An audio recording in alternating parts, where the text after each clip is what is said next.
Good morning, ladies and gentlemen. I hope everybody's doing well on this Saturday morning. I'm going to be talking about this particular coin.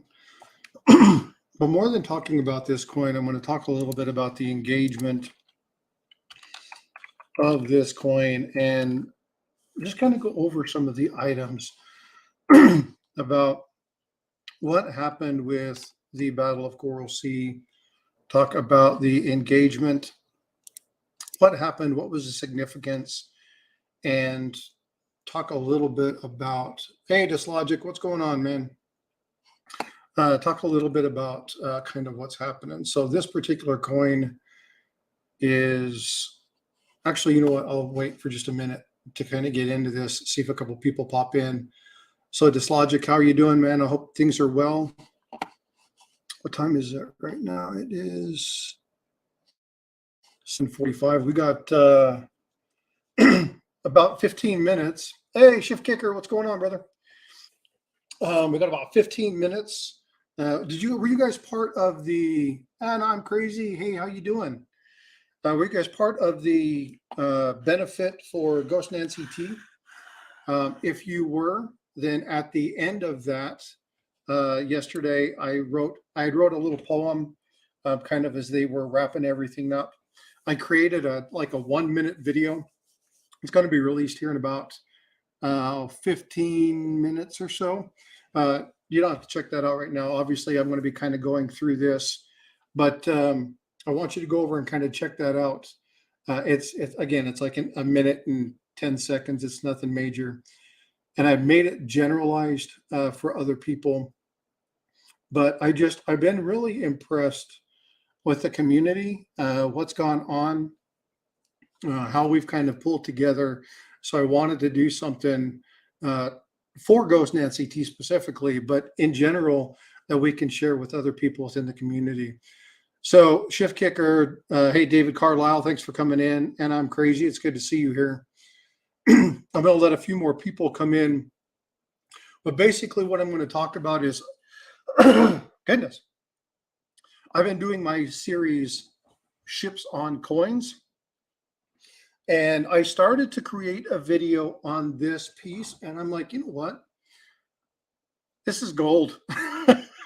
It deserves its own live stream. So I'm going to talk about this. If you guys know anybody who's a sailor presently or has served, is a Navy buff, reach out to them, let them know that that we're going to be doing this live. We're going to be doing a little bit of war history here, talking about World War II, specifically the dates between May 4th and May 8th, which is when the Battle of Coral Sea started. We're going to talk a little bit about this ship, which is on the reverse. We'll talk about that in just a few moments.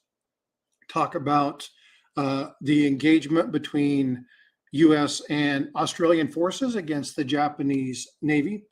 And we'll talk about some of the things that the Battle of Coral Sea did that really set the Japanese back to their first major defeat in the war that would kind of turn the tide after the attack on Pearl Harbor. So I am going to kind of go through, excuse me, goodness, I guess I should go on mute when I do that. I'm going to kind of go over the coin, talk a little bit about the coin real quick. Obviously, this is a 10th ounce, $15 4/9 fine, Perth, Australian mint, 2015 Battle of Coral Sea. Now you'll see the Battle of the Coral Sea at the top, and then you'll see War in the Pacific down there, 1941 to 1945.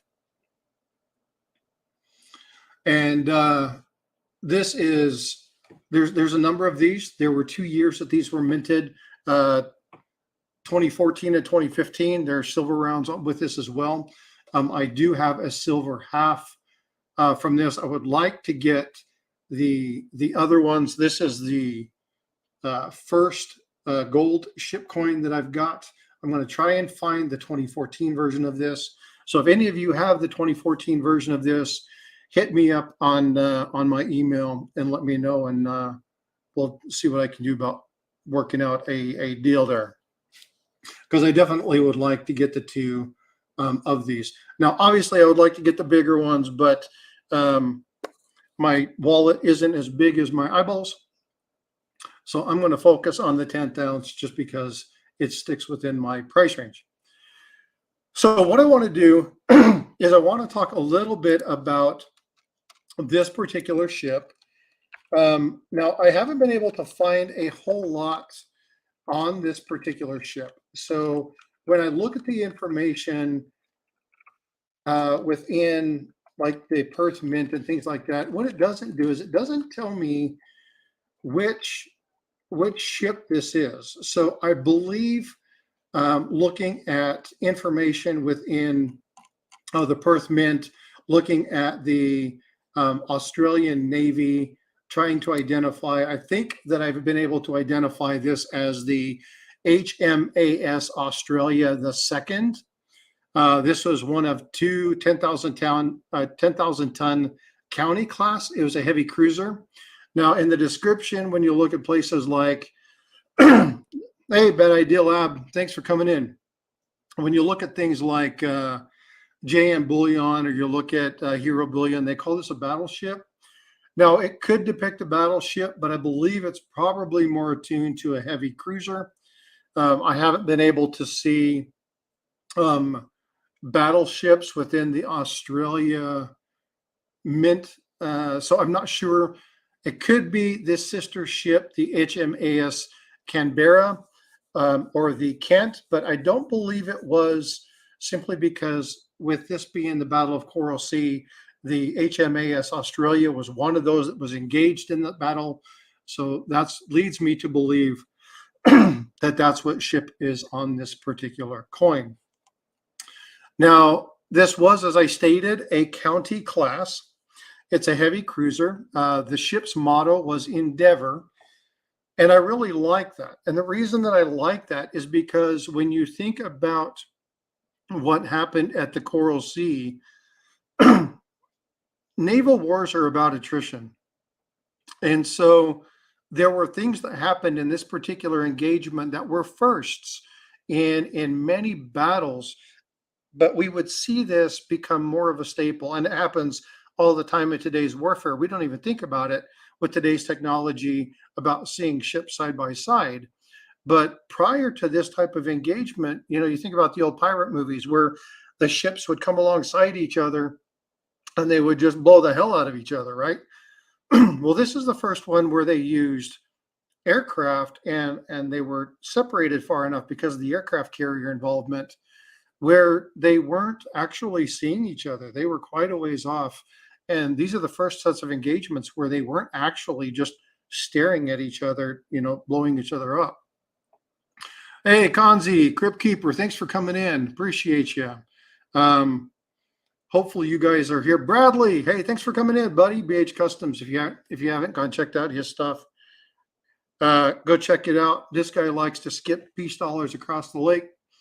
So if you want to give him a hard time about that, it still makes me laugh, brother.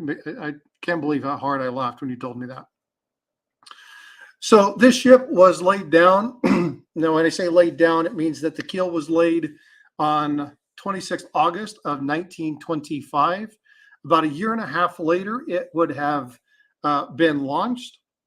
Now, when your ship launches, it goes through a shakedown period. What a shakedown is a shakedown. And if you watch my last video, I talked about a shakedown cruise. What they do is they take the ship through a set of rigorous tests. They test the engine, they test fire control, they test weapon systems, they test maneuverability.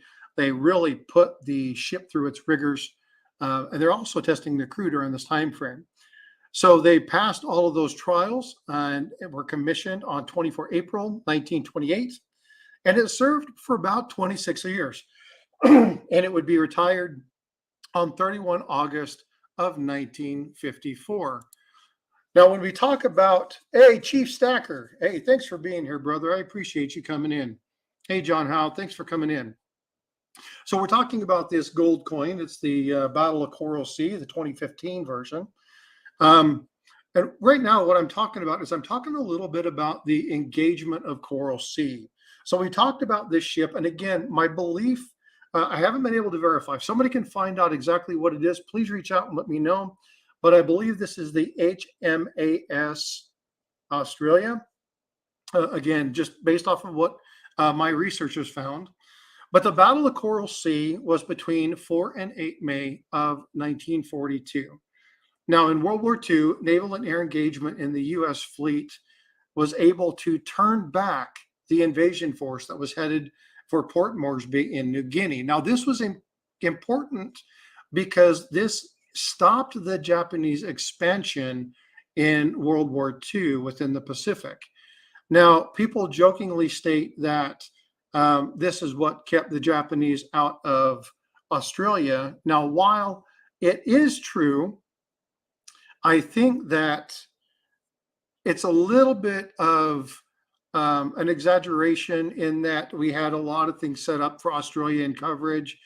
But if they would have taken the ports and they would have been able to capture that, that would have really crippled U.S. efforts to take back much of that area. So while it wouldn't have, quote unquote, taken over Australia, it would have really impeded the United States and Australia from being able to really conduct any operations in that part of the Pacific. Now, by the end of April in 42, now the Japanese were ready to take control of Coral Sea. Now, the Coral Sea, if you're not familiar with the map, I'd like to try to throw one up here real quick if I can get this to come up. Oh, I don't think it's going to come up. Let me see if I can do it this way.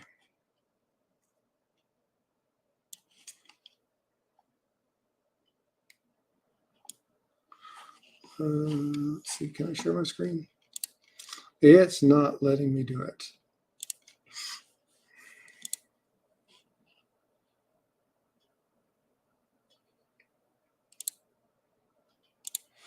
There we go. And hopefully you guys can see this map. Okay, so this map, if you look at the Battle of Coral Sea, we're talking about the area that is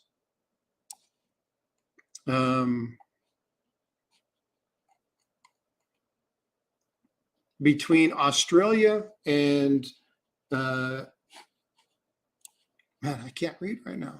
There you go. Australia and New Guinea. Now, when you're looking at this area, we're talking about this area here, okay? So this is where we're looking at the primary force of engagement happening. I've got another map that I'll try to bring up, but unfortunately having a hard time with sharing my screen. So it's going to be difficult for me to get this to come up. Plus, it's easier to look at the coin. The coin is way prettier than that map is. But I just wanted people to have kind of an understanding of the area that I'm going to be talking about. Now, what was really cool about this, and when you look at things like Pearl Harbor, Pearl Harbor happened because of lack of communication, right? Lack of understanding of the technologies, and technology was both a blessing, but it was also a curse, because there became a reliance on the new technology. They thought it was so great. They thought it was so cool. And they didn't really understand kind of some of the nuances of what would happen. Things like communications became critical. And in many places and in many engagements, the lack of communication, whether it be from the radar towers that happened within Pearl Harbor, that they didn't get the information back, or whether it was communication from seaplanes to a carrier or a land base, a failure in communications in this time frame could really result and turn the tide in a battle. And so when you're looking at the availability of intelligence, communication and timing were critical. And we're going to talk about timing a little bit here in just a second. But because of the Allied intelligence, they were able to break the code and identify that the Japanese planned to seize Port Moresby. So they were able to alert all the available sea and air power in the area and focus on monitoring the Japanese after they had landed at Tulagi. Now, that was on 3 May, so that was just before the Battle of Coral Sea had begun. Now, the U.S. planes from Task Force 44 was commanded by Rear Admiral Fletcher, and that's a great name if everybody knows. I actually spent time on the USS Fletcher. It was a destroyer, Spruance class, absolutely cool ship.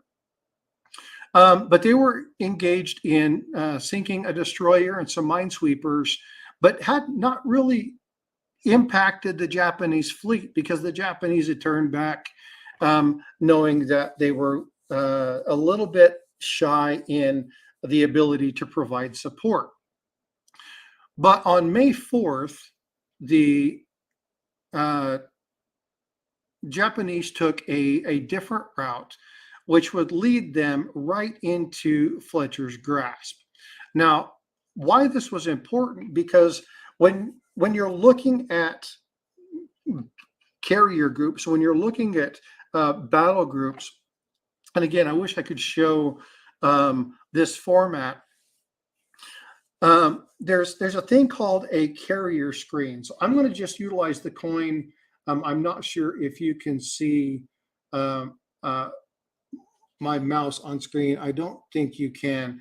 But if you look at the bow of the ship, if you look at the very front of the ship, and let's say the ship itself is the carrier or the battleship, then what you would do is all around the outside, if you take the circle of the coin, that's where your cruisers, that's where your destroyers, that's where your frigates would be, and they would be protecting the ship. So the reason that it was important to understand kind of how quick your ship was, or to find out how good the engagement was,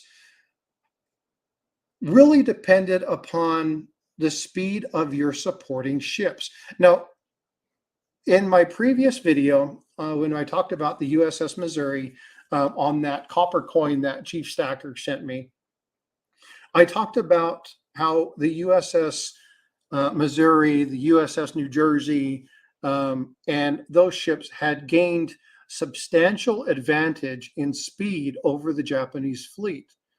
The problem with that was the supporting ships were heavy and they were slow.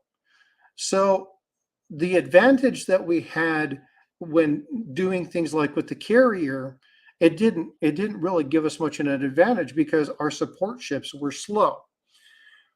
But this actually played to our advantage because the Japanese fleet had actually taken the Shikaku and the other carrier, and I can't remember what the name of it is off the top of my head, and pushed ahead of their support fleet in hopes to cut off Admiral Fletcher. They had moved their fleet to another location, and they were trying to cut them off by doing kind of a pit maneuver and catch them on their flank.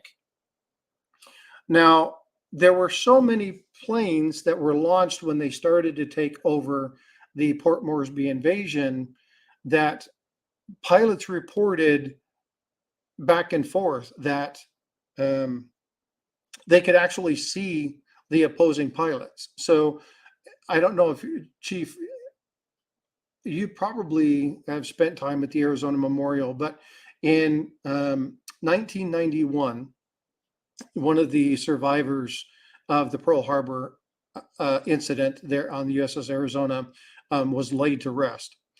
And there were two pilots. One was a US pilot and the other one was a Japanese pilot. And they had a discussion about, there's a panel, they were there actually on the USS Arizona, and they had a discussion regarding what happened during certain engagements. And these two pilots actually had engaged each other in Coral Sea. And it come to find out that they were in this particular flight, this particular battle group, and had engaged in each other. Now, they don't know that they actually saw each other, but they actually had seen each other's planes onto engagements. And it had been confirmed through various reports and logs and launch invasion tracking documents from both uh, forces. Now, what was cool about this engagement is that when you look at the map that I showed you earlier, it's really, I don't know how to say this. Um, it doesn't give you a really good idea or a really good scope of how large that area is. So when you look at a map of the Coral Sea, it looks pretty tight. It looks like things are pretty close. But you're talking about thousands and thousands of square miles of just open water. And so earlier I stated that communication was important. And when you look at when engagements were successful, when the spotters were able to get information back to their carrier or back to a land base. This happened in Pearl Harbor. This happened in Coral Sea, and it happened to the Japanese on two different occasions. And that was the spotter plane had made it back. They had actually communicated the information, but they were so eager to attack that they didn't really discuss options like, well, what happened if we launch in the afternoon? Will our seaplanes be able to come back and land on the carrier? Now, today's standards, we have lots of running lights and things like that. We have radar, good tracking systems. We have infrared systems that you can, what they do, call the ball. So they actually watch on infrared.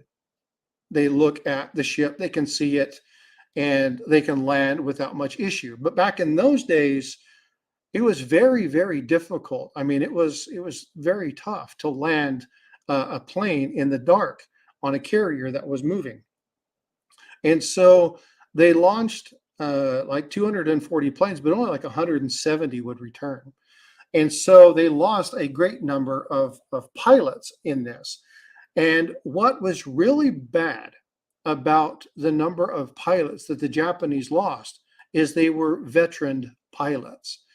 And you'll see how this impacted the aerial warfare um, throughout the remainder of the war. In fact, you would see that this led to a kind of desperate measure by the Japanese forces. And that desperate measure led to what we now know as the kamikaze. The kamikaze were pilots that were fairly new. Very rarely were the seasoned pilots part of the kamikaze force, unless they were trying to really show a sign of imperial dedication. Because again, the Japanese culture, it was all about honor, and to die for the glory of your country was the greatest honor that you could bestow upon um, the imperial family, but your family as well. So it was really important. But because they lost so many seasoned pilots, this really affected the Japanese opportunity for them to move forward in the war. Now, the engagement started on 4 May, where again, the Japanese tried to come around, swing alongside, but they weren't able to find anybody. We didn't actually find out where the positions were until 7 May. On 7 May, as stated before, both of the fleets identified each other at the same time. Now, because they identified each other at the same time, there were decisions that had to be made. And because decisions had to be made, the Japanese took risk. And like I said earlier, they launched later in the evening and were able to, they lost a whole bunch of pilots. But the US held their forces back and they waited till morning to launch the attack. And because they were able to wait until morning, they suffered a lot less loss. Now, when you talk about total loss, there were one carrier on each side. There were a number of cruisers, small cruisers, one heavy cruiser. But the difference in life was because of the delay by US to attack the following morning. The US lost 574 people in that 4-day engagement, but the Japanese lost almost 1,100. And so it would be these decisions like this on the part of the Japanese that would really hamper their availability and their efficiency in creating their war machine in the Pacific. They had already made a major mistake in Pearl Harbor, and the famous statement was made that I believe we have woken a sleeping giant, and that was held true. But again, we talk about the U.S. forces all the time. We talk about U.S. engagement in World War II, but I really wanted to highlight this coin. Again, I don't know any of us who don't love gold. I don't know any of us who don't appreciate a fine coin. But I really wanted to just take a few moments, kind of just give everybody a little bit of history and share with you ships on coins. So what I'm going to do now is, if we have anybody that would like to come up, I'm going to go ahead and I'm going to throw the invite in. I would like any of my Navy brothers and sisters who have served, if you could please come up on panel if you have a few moments and just have a general chit chat kind of about your experience in the Navy, without obviously giving out too much information, and just kind of share on what you do and what you thought about this type of engagement. What was your favorite ship during the World War II era? What ships were you able to see? So I know that in talking with John Howe via message back and forth, he was able to take his kids to see the USS New Jersey, the battleship BB-52. Amazing ship. If you ever stand next to one of these 16-inch guns, you'd just be in awe of how big these things are. They're utterly amazing. But it's cool to be able to see Happy Chappy, USS Yorktown. Yeah, it's amazing to stand beside these things and realize when they fired these shells. Okay, so just kind of give you an example of how big these things were. They were lobbing a Volkswagen 40 miles and hitting targets. These shells are 16-inch, 2,000 pounds. It's just amazing to think of you squishing down a Volkswagen Beetle, like a 1960s Volkswagen Beetle, and launching that thing out the end of a cannon and hitting a Winnebago on an island. It's just amazing to think of the sheer power and force that came from that. One of my favorite pictures from World War II is the USS Iowa, the Iowa class, launching a full barrage of all 16 guns, 16-inch guns. It's just amazing when you look at the percussion or the concussion or the cushion force. Can't think of the word I'm thinking of. It's amazing to look at the amount of power. So how far it would push the ship back. So the recoil would actually be within the ship. Yeah, I mean, there's recoil within the cannon, but the ship would actually push backwards because of the tremendous force within the percussion. Thank you. Within the firing of those shells. And when you fire, the entire barrage, the amount of force that would put on the ship. I remember being on the USS Chosin or the USS Fletcher or the USS Cowpens or the USS Cushing when we would fire the 5-inch 54. And the 5-inch 54 had a powerful little pop. But that was a 5-inch gun. You're talking about 16-inch guns. So being on the ship when one of these was firing, I couldn't imagine uh, what what kind of crazy power would be coming from this. Again, if anybody wants to come up that has spent time in the military, uh, especially Navy, come on up. Chief, if you have a few moments, I'd love for you to come up, brother. If you can't, I understand, not a big deal. But what I'd like to do real quick is I'd like to say hi to a couple people. I've kind of not been paying attention to chat as I was kind of going through things. So I see BH Customs, I see Konzi, Shift Kicker, John Howe, David Carlisle, Crypt Keeper, um, Ringmaster Ray. Hey guys. Brother, how you doing? Good. How are you doing? Doing well. And I'm crazy. Des Logic. Man, you guys, I appreciate you coming in and joining me on a Saturday morning. Brown Sugar, thank you for coming in. I did get to say hi when you came in. Fawn Dog, appreciate you, brother. Man, I don't know who I've missed.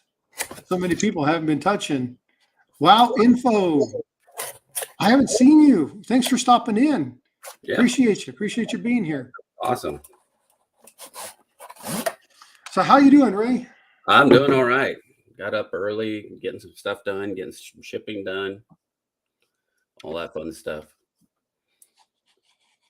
So I was just listening to you and thought I'd come up and say hi at least. What's up, homies? Hey, what's going on? How you doing? Nice Doing computer. well. Hi, nice to see you. Nice gold coin and nice computer behind you there, man. Is that what's running your stream or like your show right now? Yep. Cool. Yeah, that I'll definitely have it because I'll be doing the early bird trade day. I have the premiere train coming up shortly. I'll be on it. So a lot what of is stuff. the it's a giant, isn't it? Isn't it very, very big, like wide and tall? Like, isn't that bigger than most cases from the 90s by 75% or something? 2000, early 2000s. I think would that so. be? Yeah. Are you talking about the PC? Yeah, the tower itself. Like, Yeah, is it not quite the size of my XPS T500 Dell from 1999, 2000? Yeah, this one I just got. I went to Best Buy and got it. Wow. So I got a gaming PC to kind of have the power and the video card and everything else I would need to do live streams and everything else. And could I ask roughly how much how much did you roughly pay for it at Best Buy in America? Yeah, and this is a lower end gaming PC. You know, you want to get a super powerful one for gaming, it'd be about $2,000. Sorry, how much did you say you paid? 1,000. Oh, that's a really good deal. What's the board or what's the video card anyway? I'm curious about the card. You know, I really don't know, and I don't. Oh, okay. I don't have it with me. The info on it right now. Yeah, no worries. It's all good. Just curious. I want to get a gaming PC myself. Yeah, my son loves it too. So, well, you were talking about Navy. I never got to serve on a ship. I was at the Naval Hospital in San Diego. That's where I did my training. You know, I was a corpsman and then went to Virginia. I was stationed out there at Portsmouth Naval Hospital, and I almost had the opportunity to go on the Mercy, and my buddy got picked instead of me when Haiti got hit by a giant hurricane back in the early 90s. And but my second year in, I was supposed to go with the Marines. I was going to be, field med. I've been jumping off and on every kind of ship out there in the sea, being a turtle jumper at that point with them. And I never got to go green side because about 2 weeks prior, that's when I fell and broke my back, and that was it. Oh, what does green side mean? Sorry, so green side's Marine, and then blue side is Navy. So the Marines use all of the Navy medics. And I understand why you said that. Yeah, we go outside and hump with them, and wherever they go, we go.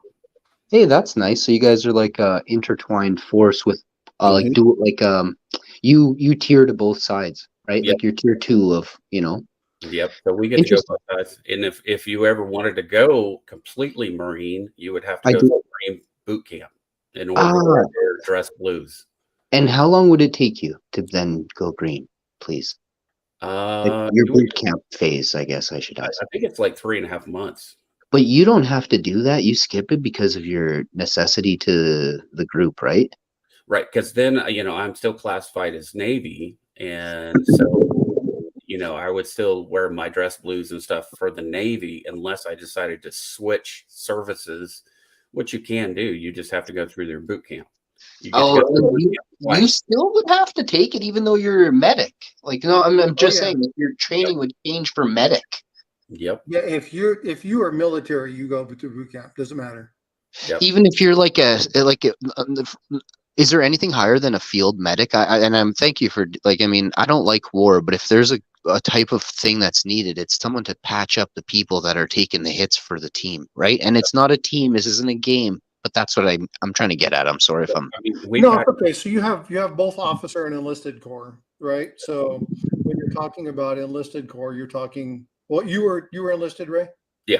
Okay. No, I'm not. Sorry, I'm just here to ask. I had a couple questions, and I thought. No. What I was talking, I just wanted to make sure that Ray, because a lot of times we talk about field medics. You can have lieutenants and stuff like that are supporting field ops, like Chappie. Talked about his nephew being a field medic. Normally, you have two types. So you have your officer corps, and then you have your enlisted corps. Mm-hmm. So your officer corps will go through officer squadron school, or they'll go through whether they do the academy or not, or whether they go through somewhere else. But then they'll get their officer bars, and then they go through and do different jobs and different roles. Sometimes they get their license prior to coming in. Sometimes they get it while they're in. So once they get their license, they get rank accordingly, and then they can be assigned to either hospital ship, a clinic. They can be assigned to field ops. They can be assigned to specialty teams. And then you have in the Navy corpsmen or field medics, depending upon whether you're blue or green side. Now, I was always blue side, so I spent all my time on the water. And so that was, we worked with corpsmen and things like that nature. Now, I still look back at, the engagement and what happened with, yep, there you go. So on a ship, you would have a third class and a first class corpsman, and that, or maybe a chief corpsman, and then that would be our complement and medical staff during that time frame. Here comes another brother. This is the man himself, the legend. Good morning. Morning, Chief. Good morning. I'm sorry, I had to dump some food down my belly. Got my grandsons here, and I had to get some breakfast in me before I came up. Lucky you. No worries. Happy to have you up. Good to see everybody today. Very nice. Well, we were just talking about the general structure of corpsmen and the officer enlisted structure within the Navy. So, but so that's kind of the basic premise. And depending upon what kind of ship you're on or what kind of deployment you're on, you're going to have different ranks, different mixtures of people. So it really depends on your environment and what the realm of your mission is. And that's about all I'll say about that. Yeah, no, I get that. And I got that a little bit earlier too. How about this? What's like the top, if you don't what's better, not better, but who gets to do brain surgery on a boat or something like that? Is there a doctor above a field medic? You have surgeons. Is it called a field surgeon? The general structure is just like civilian hospitals. Okay. It's no different. It's the same thing. Yeah, I always wondered who was in charge of patching up people after they got patched. You know what I mean? After you got them to the place, but it's just a hospital, you're saying? Yeah. See, the same concept. Ray, go ahead. Save their life and keep them alive until we can get them to the surgeons. Very cool. Provide that. And so that's what we did. So when I worked at the Naval Hospital, I was getting patients. All my patients were coming back from Desert Storm that had been really broke. I worked in orthopedics, so I worked pre and post surgical ward. We had a bunch of, had Navy SEALs that had been injured, lost limbs and everything else. So we were doing a lot of rehabilitation while we're there in the orthopedic ward also. So, and then I ended up moving down from, after 2 years of that, going down to emergency pediatrics, where I filled in the ER and also filled in for emergency pediatrics. And so I was taking care of everybody's kids, trying to keep them alive, when they came in. So that was basically my job. And then I got injured when I was working down in emergency pediatrics and I was only 2 weeks away from transferring down to Camp Lejeune.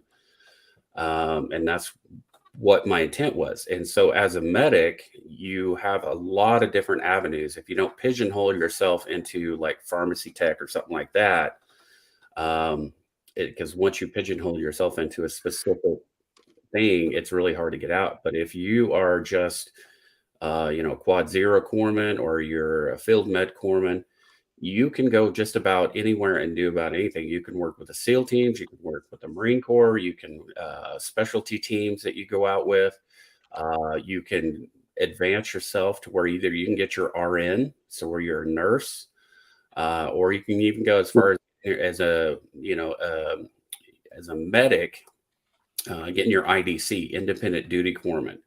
And those are your physician's assistants. So they have your physician's assistant, you have a master's degree, just like with any other PA or nurse practitioner, and you see your own patients, you take care of them and everything else, but you're still enlisted unless you decide to go through officer candidate school. A lot of these guys, by the time you get your, independent duty corpsman, you're already a chief or senior chief. And most of these guys don't want to start back over as an ensign or an officer one when they have compiled their spent 20 years or so building up their I guess not just rank, but the respect that people give you for what you've done.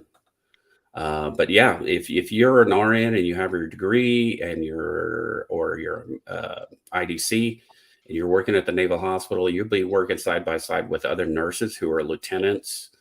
You'll be doing the same thing they are. It's just you answer to them because they are your superior. A lot of your chiefs in the chief community would switch over to the CWO program. Yeah, you would go warrant officer before you would ever go regular officer, because there's a lot more respect in that avenue. What does CFW stand for? It's Chief Warrant Officer. Mm-hmm. It's kind of CF is chief, enlisted and officer. Okay. Yeah. You're an officer, but your job is a specialty job aboard ship as a CWO. Mm-hmm. In other words, in the engineering field, you might be the MPA on board the ship, which is the main propulsion assistant. Or you might be the chief engineer on board a craft, depending on what size it is. What does Things MPA stand for? That's main propulsion assistant. You have a chief engineer down in engineering, and you have a second command who is the MPA, main propulsion assistant. It's weird. The A doesn't stand for anything in that one acronym. Yeah, MPA, main propulsion assistant. Oh, sorry, assistant. Got you. And who's above the assistant? There's the main propulsionist? Chief engineer. Chief engineer. Got you. Okay, cool. Chief engineer reports directly to the commanding officer. That's awesome. All engineering. So he's in charge of power. That's Scotty, kind of, and just not making fun, but I'm being okay. Everything in engineering. He's in charge of everything in engineering. All your electrical power, main propulsion power. That's awesome. More power, yeah, like air conditioning, refrigeration, everything. Okay. That was my job aboard ship. I was an engineer. Was yours? Yeah, I was an engineer, and I'm also a licensed chief engineer. What's the is that before or after the next one, the licensed? That means you're licensed now. You can go and teach how to be this, or what does the license mean? If you go into the civilian community, in order to be a chief engineer on board a civilian craft, you have to pass exams through the Coast Guard, which is 4 different exams to become a licensed chief engineer. Got you. something I did when I retired. I was a chief engineer on board oil supply type boats that went out and supplied oil rigs. Yes. So see, Happy Chappy says base Navy SEAL medic. Is that what you did, Happy Chappy? That's awesome. If so. Yeah, and I got to visit a lot of ships. I had a lot of buddies, and we'd go onto their ships and stuff, and I'd hang out with them and stuff. Yeah. Oh, this must be That's awesome. Look how much he spent. They shipped his truck to Guam for him. Yeah. Oh, yeah. That's when you know you're needed. Yeah. Well, and I lived right next to the SEAL teams there in Virginia. Hi, David Carlisle. How's it going, man? Nice to see you. So, I mean, like when we were in boot camp, if we got in trouble, you got sent to the SEAL team. They got to train you all day. That was real fun. 8 hours of, torture. I have a question that goes back. I'm sure why does it originate the core, why do they spell core like that? But we know it's CORE, right? Like a core. But why do they spell it with that term? The term is Greek, and it means body, corpse. Like, when you have a corpse, body in Greek. And so we are a body man. Corpse. So we take care of the body. We keep it alive. We do everything that we can. And the corpsmen are probably, as far as I recall, they were the most highly decorated rate in the Navy. I mean, you have some guys that were pronounced corpsmen. Yeah, CORPSMAN. I just really don't like the P, but you're saying it's Greek, and that's fine. Yeah, like if you had a corpse, like in a morgue. Yeah, that's why I don't like that P there. The P is held silent. Yeah. Mm-hmm. Corpsman. Yeah. Corpsman. Okay, not corpsman. Corpsman. Right, not corpsman. Sorry. Corpsman. No, definitely not corpsman. Right. Corpsman I said corpse. Silent. Right. Yeah, it's silent. Pronounced. And then the other thing we were called is hospitalmen until you made E4. Which would turn you into what at E4? Like, what does it make you then at E4? You're still a corpsman, but basically, let's say you have HM, which is hospitalman, and then you go to, man, it's been so long. It's been 30 years. Okay, so I just was curious because you guys use these things, and I'm sure there's someone else in chat besides me that doesn't know what the heck you're saying sometimes. So this has been informative. It's basically the Navy has different names for every different job that you do, and then they have a ranking system within each of those jobs. I like saying what the job is. Just me personally, I get that it's that way, but I'm saying, like, if you're into, like we said, propulsion, just say I'm propulsion's 1 to 3 or 5, right? And if 5 is the best, so be it, or vice versa. You start at the bottom, 5 is the worst, and number 1 is the best. Like, pick the way, but then you say I'm propulsionist 1, right? So you're the top. You come to me, or it's the other way. But you say excess. If someone's new, man, I could see it being a little like, do I go to CFO, CFW, MPA? Yeah. I'm serious. I'm like, holy crap! You're learning a whole new language. Yeah, and there's no need for it if you use the tiered thing. And I'm not taking it out. I'm just saying who's in charge, right? There's a tiered. But hold on. So I'm gonna redirect this towards. I appreciate you coming up, but I'm gonna redirect this towards what I wanted the intent of this discussion to be. So I don't mean to cut you off, but I want to get back to discussing kind of the experiences, and I appreciate you having questions. I'll send you as much information as you want to learn about rate structure and things like that. But I want to get back to talking about our time in the service and what we did and our experiences. So I appreciate you coming up, but I'm going to ask you to stand down. Thanks, brother. Appreciate you. Not to kick you out, but I just wanted to redirect this back. So thanks, Ray. Thanks, Chief. Appreciate you talking with them. I appreciate asking questions. But again, I wanted to kind of talk more about, our experiences, because I'm not going to get into a discussion about, well, I don't like the way that this structure is. It is what it is. It is what it is, and It's been there for so long each that, service has their own. yeah, and I get it's confusing, right? I mean, we are acronymed to death. You ever want to see a really good skit on acronyms? Go watch Good Morning Vietnam, Yep, right? Because great the movie. KP and the PC and the VIP, and we'll all end up on KP. And Yep. so, but yeah, the acronyms are just something that you can't get away from the military. So, Yeah. if you're interested in looking more, please reach out to me. Let me know.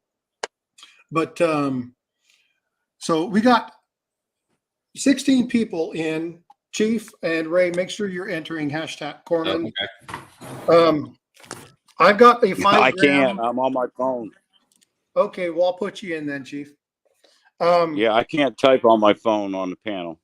I've got a 5 gram Scottsdale mint bar that I'm going to put up. Nice. So I'll give it a couple more. So make sure you're putting that in. Okay. Just kind of a thank you for joining me on this great Saturday morning. Bait the Hook. How are you doing? Hey, brother, how you doing? Appreciate you stopping in. Hey, Silver Bull, I don't know if you've seen this. I know I just got a text from Chappie. Did you see the video that I did based off of the poem that I wrote for Ghost NCT yesterday? Look at that young punk. Oh, man, I need to get mine. I don't have my picture here. I have to see if I have it. I'll get it out and I'll post a picture of mine. Yeah, I I look back at mine and go, 16. who was that kid? I know My that boot Yeah, camp I'm- picture, I look like I'm 16. young, dumb, and stupid there. Oh, yeah, I look like a baby. But we had the old uniforms. We didn't have the Cracker Jacks when I entered the Navy. We had the old uniforms that the chief petty officers and all that wear now. Yeah. So, Chief, I was meaning to ask you about that. The What Cracker was- Jacks came back out in the 80s sometime. I went Yep. in 77. Yeah, so Chief, you joined in 77? Yeah, June of 77, 4 days after I graduated high school, I was on my way to boot camp, I was Great. 4. Great Lakes.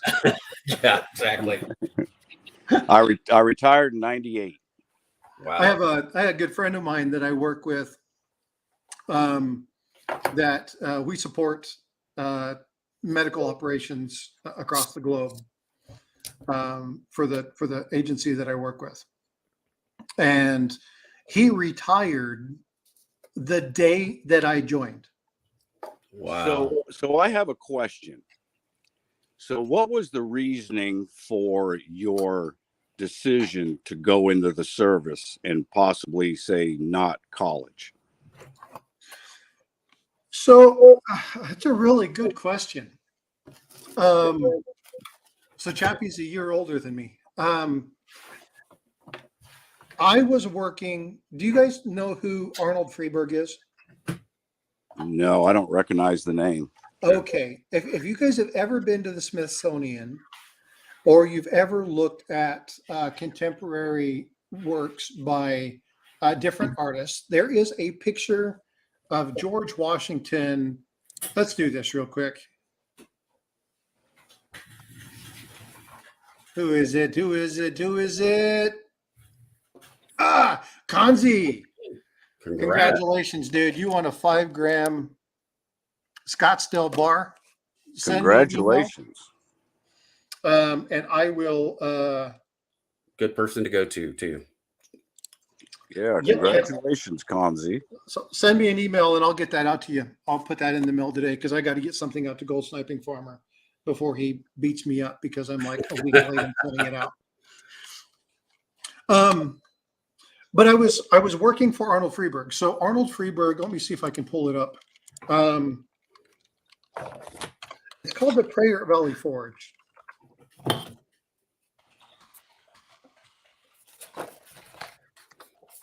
So what you're saying, it was basically patriotism. Well, yeah. You joined under under the act of patriotism. Yeah, so I don't know if you can see this. Let's That was see. basically my reason. See, they had shut Well- down Vietnam. 1975, they shut down Vietnam. A lot of my friends that were older than me, of course, were coming home from Vietnam. And That's really small. You're not gonna be able to see I that. joined. That's why I joined the Navy. I joined the Navy out of pure patriotism to uphold the American flag. Yep. Same here. So this is the prayer at Valley Forge. So all of these are, not all of them are Arnold Freeberg, but this is the painting that I'm talking about. Mhm. So when I worked for him, this was actually hanging in his house. Oh yeah, I've seen that painting. And so I worked for that artist. And I was talking with him and I was like, I was acting as their shipping manager. I was 17, 18 years old. And I was talking with him and he goes, because he used to do things for the Royal Canadian Mounted Police. And so my dad was civil service. And so I had been around it, my entire life. But I had never really, because he was Army and then he went civil service. And I was like, I'm not doing Army. I'm not doing Marines. I don't know if I really want that. Hey, Department of Numismatics, what's going on, Don? You want to come up? This is another brother that has served. Where in the world is my invite to this? There you go, Don. Click on that link and pop on in if you have a chance. So I was sitting there talking with him and he was looking at me and he was like, I see the dedication in these Royal Canadian Mounted Police. I'd go up and sketch him and I would do stuff. And he did all the calendars and stuff for him.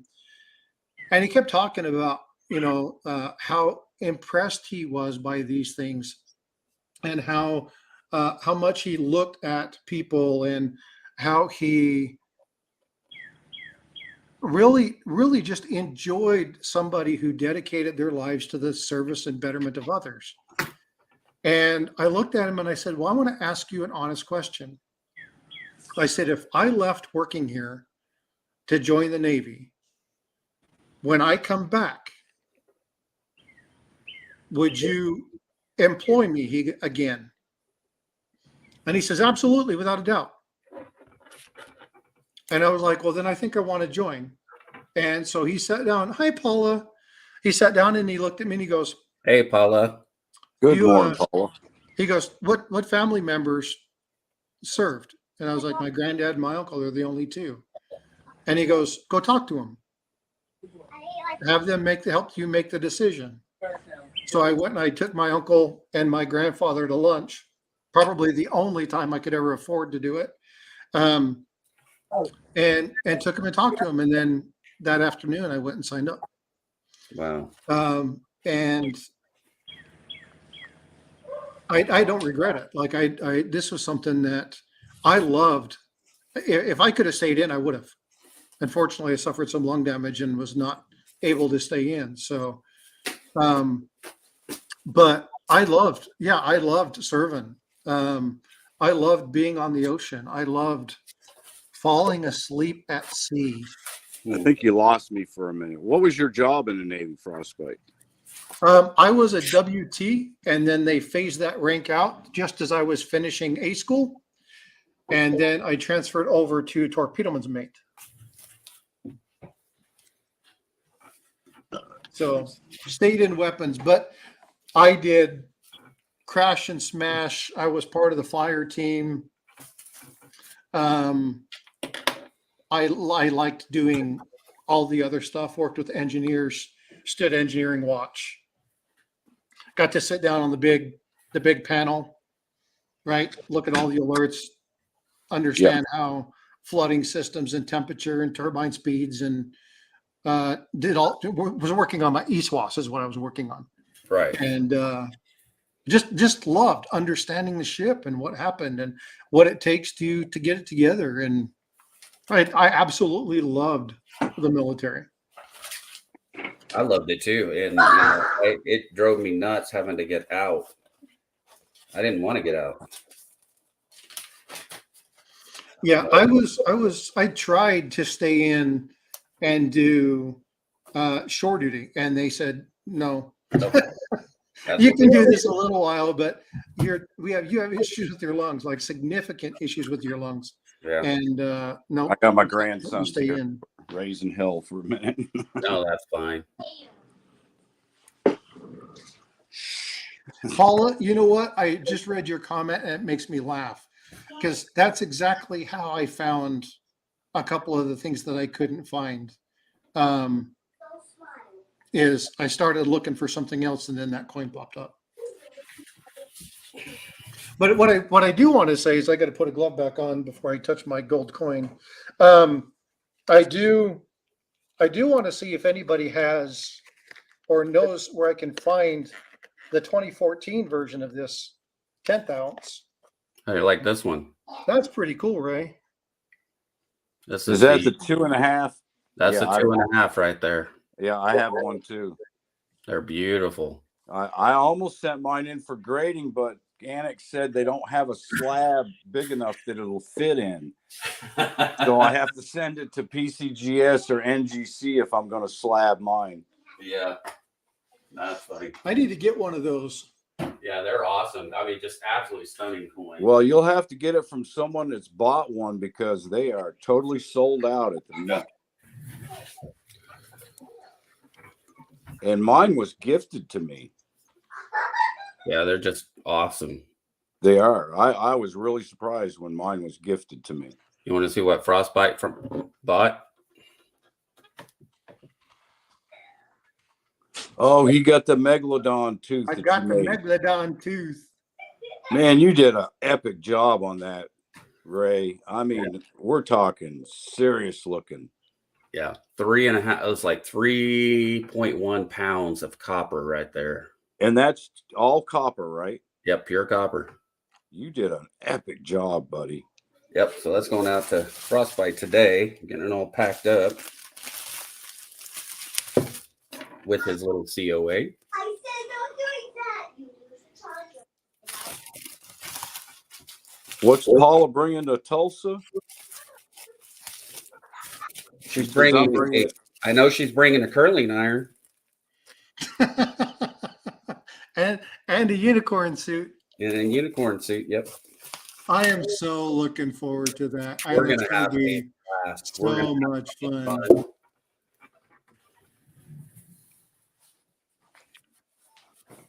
Chief, I think that's only the second time I've ever seen your face.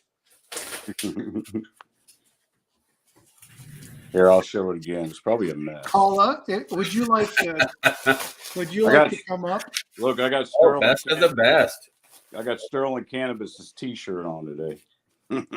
You get the best of the best. Yeah. It's, Okay. You want to speak best of the best? Ida? Oh, okay. The 20. No, you don't need to take it to Tulsa. Just send it to me. Tell me what you want from it and I'll buy it from you. Paula has the 2014 Battle of Coral Sea. Paula, why don't you come up? Is that Yeah, gold? Paula, come up. Let me give you the link. Is that gold? Yes, it's the same one that I have here. Yeah, It's the gold one. the 2014. Oh, 10th ounce gold? Mm-hmm. Ooh. Come on up, Paula. Don't So be afraid. We know you're speaking not. of Ida, this lady, man, sometimes you want to hug her, but you want to strangle her. You only want to strangle her when she's pushing buttons. So we were on Wednesday in the live stream, we were talking about the different coins and we were buying and selling, right? We were doing a little auction thing. And I've just started collecting peace dollars. And again, you guys, I've collected coins off and on over the last 16, 17 years. But when I had my daughter, I stopped all collecting and just focused on my girl. Exactly. And so I hadn't touched coins or anything. There she is. There's Good Paula. morning. Hi, Good Paula. morning, Paula. Good morning. Good morning. So I hadn't touched coins. I hadn't researched coins. I hadn't looked into coins for like 15 years. So 7 months ago, I was like, it's time. Like, I'm going to get back into it. kids are growing up. I've got time now. Careers are good. House, just things are stable. Things are good. I'm going to go ahead and get back into it. But I only had maybe a third of the stuff that I had collected because of moving and divorce and all that other stuff. Right. So I'm starting over. So I told Ida, it's like, I'm just collecting peace dollars because I really like the peace dollar design. And Bradley was going off about how he would use them to, skip across the pond because he can't stand the peace dollar. He just doesn't like it. And so we were all laughing, and I was like, well, skip them on over this way. And she's like, I was like, well, I'm going to email you because I want to ask you which years you have. You know what she did? Sent them to you. She sent them to me. That's Yeah. Ida. Yep. And I'm just like, are you freaking kidding me? That's Ida. Ida, I just wanted you to email me what years you had. I didn't ask you to send that. She sent me 7. That's my sweet friend. I'm like, oh my God, Ida. And Thursday, I had a really, really, really bad work day. So Friday, I got this really cool memo Sorry. from my boss. They had put me in for an award and stuff. And so, but Thursday was really, really, really rough. So to get that in the mail Friday, I was just like, oh, you don't even know how much I needed that. She's such an amazing lady. She is amazing. I love that lady to death. Let me tell you something about Ida. If you guys ever hear anybody saying that Ida does this stuff for any other reason other than she has the sweetest, purest heart and truly enjoys making everybody happy, Yep. you need to say something, because Ida, I don't even know how to say it, but also keep an eye out because people are going to start taking advantage of her. Oh yeah. Yeah. And That's what I get extremely upset Yes. at when I see that on her channel. Sometimes I want to say something immediately, but I hold my tongue and keep my mouth shut. well, But you I message can't her. stand to see her being taken of her because she's such a wonderful, kind-hearted person. Well, shoot Yep. her a message and at least make her aware so she sees it, because she won't see it. Yeah. I know. She won't see it because she just believes the best in everybody. And yeah. Yeah. So just keep an eye out on her, because she doesn't, for those of us that have been in the community for a long time, we've seen that kind of stuff. Ida doesn't see it. And she won't see it until, it's brought to her attention. Yeah, I agree. She's amazing. Absolutely. I totally and completely agree. Hashtag Ida rocks. We've been friends. Ida and I have been friends for about 4 years now. Yeah. Yeah. And I just love her to death. I really do. That the reason why Denise and I are going to Tulsa Mhm. is to meet everybody, but really we want to meet Ida. We want to be able to give Ida a big hug. And the things that she does for this community, the things that she organizes and does for this community, just brings a tear to my eye every time I think about it. Yep. She's amazing. She is our queen mom. Yep. The captain of my ship right now. That's sweet. And by the way, for those of you who don't know, Miss Paula is an Air Force retiree, correct? Yes, I am. Yes, she did over 20 years in the Air Force, for those of you who don't know that. No, I didn't do 20, Chief. I was medically retired. Oh, well, Yeah. Both of us here. I was injured in the sandbox. I think a lot of people just don't realize that you were an Air Force gal. I am. And I'm proud of it. And just because I don't talk about it, don't you guys think that I am not proud and honored. I just don't talk about it. I hope some of you understand what I mean by that. I just Absolutely. don't talk about it, yeah. Absolutely. Yeah. I can understand. I have a situation in the civilian boats where I was almost killed in the Gulf of Mexico, and I don't talk about it a lot. I was on a boat that was sunk, put it that way. A crew of 7, only 4 of us survived. Wow. Yeah. And it was my naval experience that saved my life. If I didn't have the naval experience that I had prior to that, I would not be here today. That survival training was some good stuff. Well, I was a SARS swimmer also. Mm-hmm. One of my collateral duties on board ship was SARS swimmer.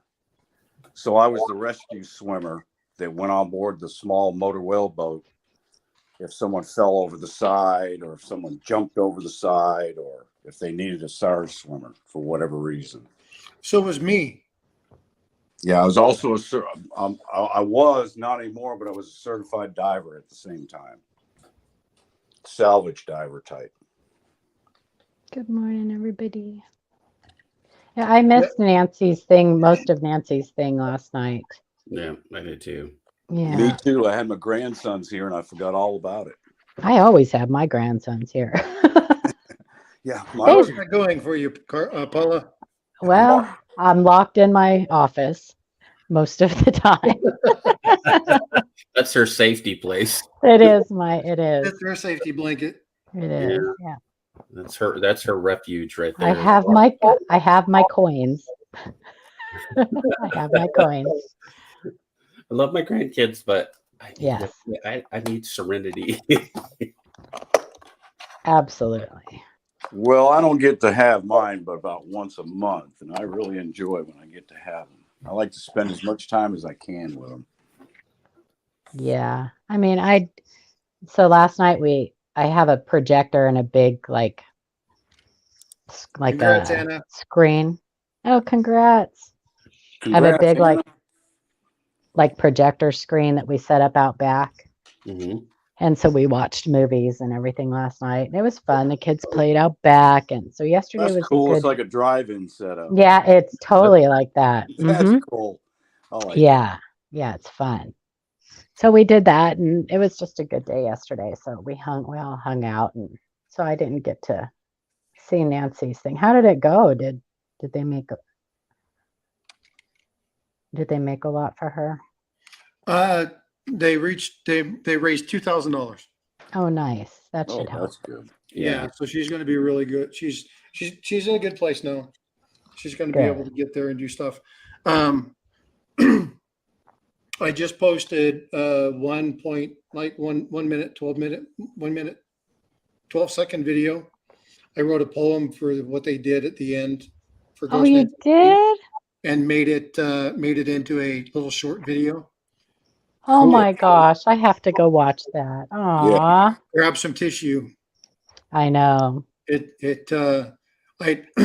A lot of your Chappie read videos. it. I had Chappie read it yesterday at the end of the stream, and both him and Silver Bowl were like, "Dude, we got to go. I got to go eat." Well, maybe I should wait and watch it in a little bit. I really don't want to start my day off crying. Well, but again, you guys know, most of you that know me should know this by now. I am a man of many, many, many words, but I try to be a person who's uplifting. And when people come together, I like to recognize people who do stuff for other. And so when we talk about people like Ida and setting up the St. Jude, when we talk about Silver Bull and doing the stuff for Ghost Nancy T, when we talk about Vote for Pedro and doing the Wounded Warriors Project and all the people who support that, it's not just one person putting it together. There's teams of people. Oh yeah.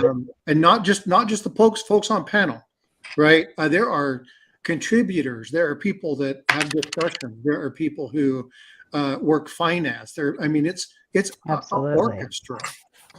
And so to be able to pull stuff like that and, get something to where we have these major outcomes. I mean, Wounded Warrior Project, with a benefit of Blue Angels, $12,000 match raised $36,000.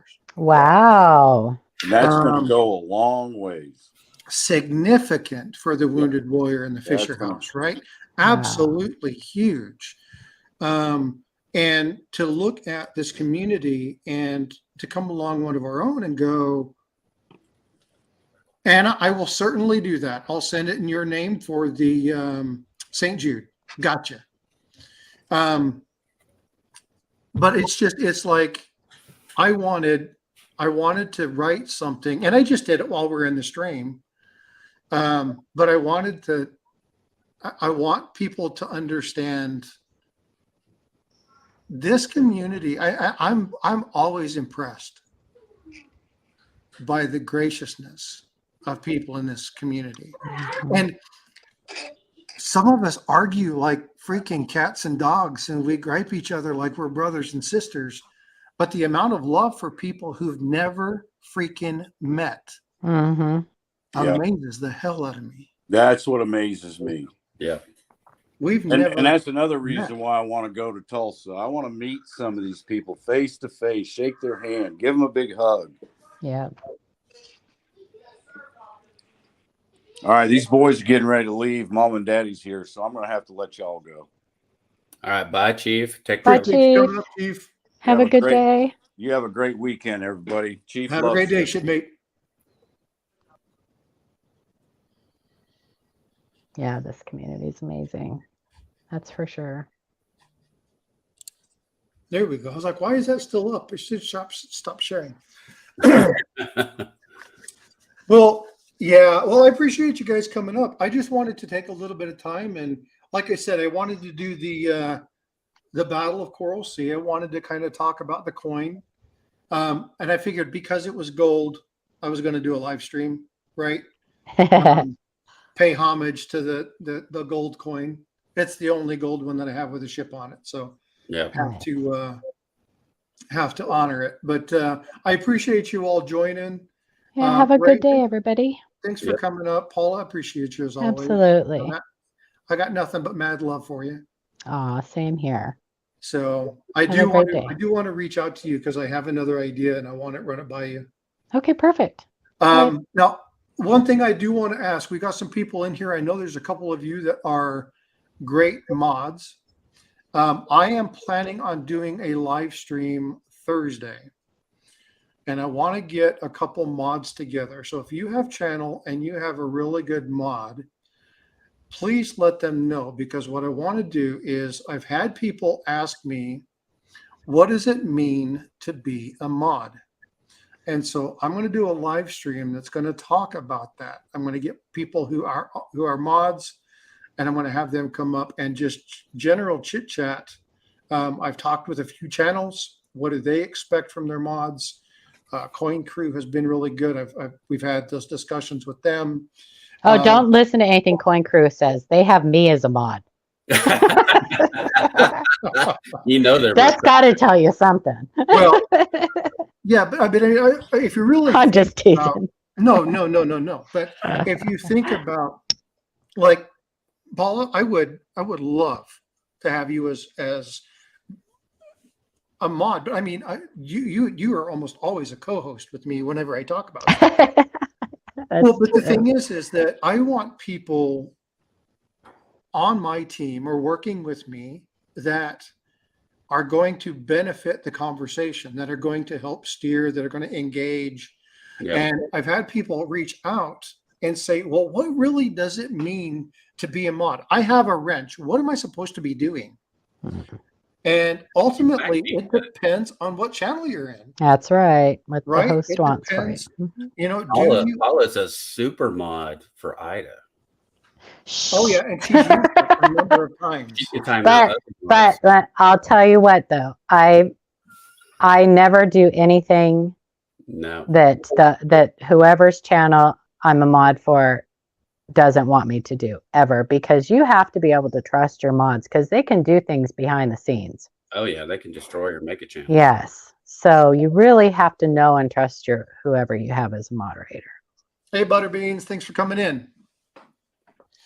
Yeah. So anyway, I'm gonna have that live stream on Thursday. Nice. So if you want to join that discussion, or you want to be a part of that, then reach out to me, let me know. I'm going to be reaching out to a couple of the mods that I know and asking them to be on panel.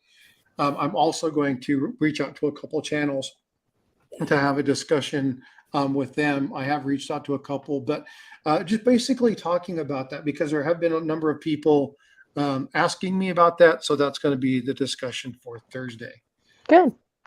So I want to get Perfect. back into streaming on my Thursdays.